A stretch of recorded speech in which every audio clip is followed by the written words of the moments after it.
Hi guys, কি কৰিছে সকলোৱে? মই এতিয়া ধুনীয়াকৈ মানে ফ্ৰেছ হৈ মেলি আহিলোঁ। আহি কিনি এতিয়া মায়ে ভাতত লাগি আছে আৰু আমাৰ ফালে এতিয়া পূৰা বৰষুণ পৰি আছে, পূৰা দবা পিটা বৰষুণ দেই। আৰু বোলো এতিয়া অকণমান ভিতৰলৈ যাওঁ। সিদিনাখন যে মই মানে কাপোৰ দুযোৰ যে লৈছিলোঁ, চুইজাৰ দুযোৰ যে লৈছিলোঁ, ভাবিলোঁ অকণমান আপোনালোকক দেখাওঁ বুলি অকণমান ভিডিঅ' কৰি ভালকৈ দেখাই আছোঁ বাৰু। তাকে এতিয়া দুইযোৰ উলিয়াই লৈছোঁ, অকণমান লুজ হৈছে, গতিকে সেইকেইযোৰ অকণমান চিলাব লাগিব বাৰু।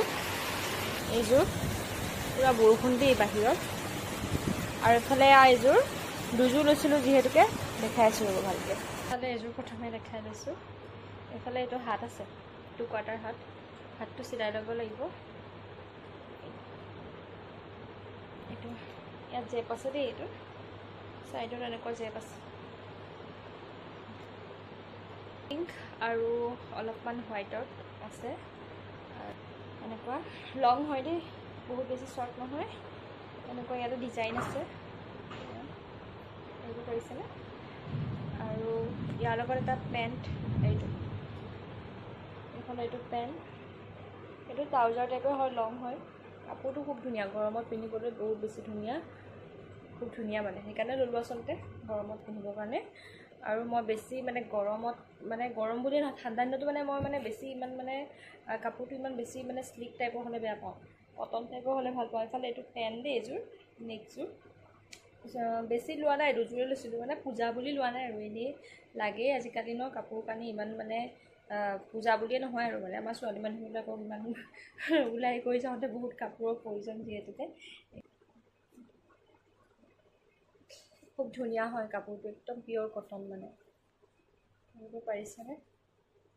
খুব ধুনীয়া কাপোৰটো, গৰমত মানে পিন্ধিলে মানে গাত থকা নিচিনা অকণো নালাগে, আৰু এনেকুৱা কাপোৰবিলাকৰ ষ্টেণ্ডাৰ্ড লাগে মানে। আৰু এইফালে এইযোৰ চুৰ্ণীখন হোৱাইট, এনেও বগা কাপোৰবিলাক বহুত বেছি ভাল লাগে, সেইকাৰণে বগাই ল'লোঁ। আৰু মোৰ মানে কি হয়, বগাত মানে চকুটো বেছিকৈ যায়, বেলেগ কালাৰতকৈ মানে বগা দেখিলে মানে মই লওঁৱেই মানে, তেনেকুৱা টাইপৰ। গতিকে দুযোৰ লৈছিলোঁ আৰু চেণ্ডেল এযোৰ লৈছোঁ বাৰু, মানে পূজা বুলি লোৱা নাই আৰু এনেও লাগেই ন মানুহক কাপোৰ, মানে কি আৰু আজিকালি আগৰ দিনবিলাক নাই যে, আগতে পূজা বুলিলে আমি একদম কেনেকুৱা এক্সাইটেড হৈ থাকোঁ যে পূজা আহিব, মানে পূজাতে মানে সেই ভাল কাপোৰযোৰ, দামী কাপোৰযোৰ সেই তেতিয়াই লোৱা হয়। কিন্তু আজিকালি মানে কি আৰু যেতিয়াই মন যায় মানুহবিলাকে তেতিয়াই লয়, সেইটো এক্সাইটমেণ্টটো নাথাকে আজিকালি, প্ৰয়োজন হ'লে লয়, কিন্তু পূজা বুলি তেনেকুৱা একো নাই আৰু। আৰু এইযোৰ হোৱাইটযোৰ যে এইযোৰৰ দাম পৰিছিলে 1000 পৰিছিলে এইযোৰ, আৰু এইযোৰৰ দাম পৰিছিলে আপোনাৰ 700 পৰিছিলে। এইযোৰ দাম কৈছিলে, কিন্তু মই যিহেতুকে আমি ছোৱালী মানুহ একদম দাম কমাই আনো মানে, গতিকে এয়াই আৰু। মই বৰ্তমানলৈকে চেণ্ডেল এযোৰ আৰু দুযোৰ এনেকৈ চুইজাৰ কিনিলোঁ, পূজা বুলি আৰু, পূজাত যদি পিন্ধিবলগীয়া মানে যদি পূজা চাবলগীয়া হয় তেতিয়াহ'লে পিন্ধি যাম আৰু, মানে পূজা যে চামেই মানে তেনেকুৱা কোনো কথা নাই। আৰু লৈছোঁ আৰু এনেই ভাল লগা বস্তুকেইটা, গতিকে এতিয়ালৈ আহিছোঁ, আকৌ পিছত লগ পাম। আৰু কিবা কিবি কিনিবলগীয়া আছে কাপোৰ, সেইখিনি যেতিয়া কিনিম তেতিয়া দেখাম বাৰু। গতিকে এতিয়ালৈ আহিছোঁ, বাই।